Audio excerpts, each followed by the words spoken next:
Global flood deniers, or as 2 Peter 3 puts it, the scoffers, assert that there is absolutely no evidence for a worldwide flood.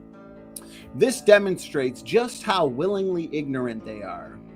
The evidence is all around us.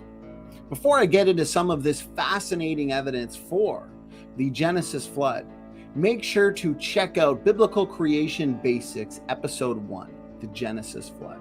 In that episode, we discussed how sedimentary layers that extended across entire continents are testimony to Noah's flood. The cause of these sedimentary layers must be global in order to explain these incredibly massive layers extending entire continents. We also know that deep time cannot explain the existence of billions of fossils worldwide. No, a process best explains the existence of fossils. This is a catastrophic process that results in rapid burial. There are fossils of animals giving birth. There are fossils of fish being eaten.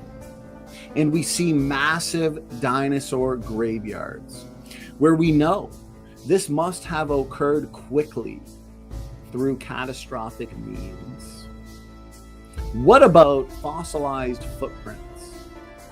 Fossilized footprints indicate that very little time has passed before the next layer was laid down in order to get the fossilized footprints to begin with.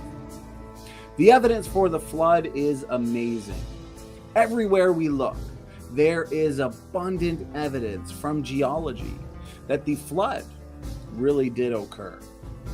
Nothing in the fossils support deep time evolution and slow geological processes.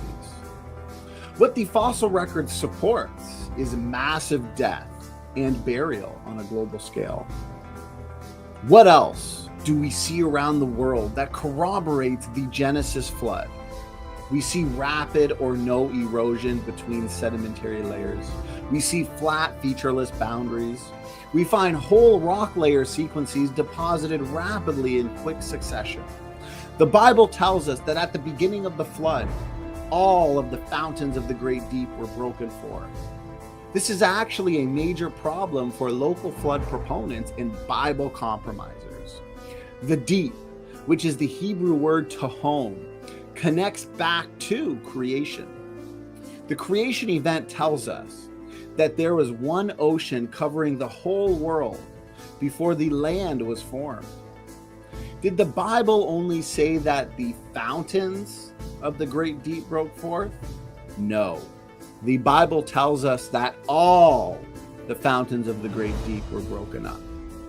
This would suggest that most of the water of the flood came from below the earth's crust, in subterranean chambers circling the entire planet.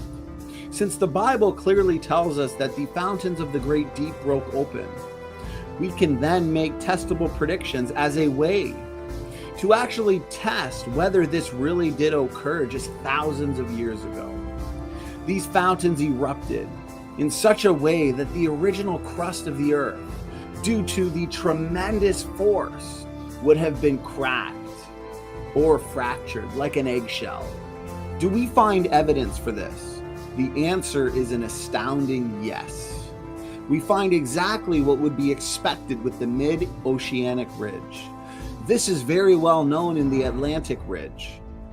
If you follow this around the entire globe, much like a seam on a baseball, you find that this can best be explained by the original fracturing of the earth during the bursting of the fountains of the great deep. How about testable predictions? We know that the gold standard of science is to make testable and falsifiable predictions. Well, PhD flood geologists have done just this. In some of the global flood models, we have what is called runaway subduction. This is where one tectonic plate goes beneath the other. If this were done over millions of years, a subducted plate down under the earth would have warmed up to the surrounding mantle rock. Today, we observe snail-paced movements of the plates. The continents are moving very slowly, The catastrophic processes during the flood can explain what today's snail-paced geological movements cannot. At the time of the flood, we would have had meters per second movements of the plates through the flood waters. We would no longer be looking at continental drift. It would have been continental sprint.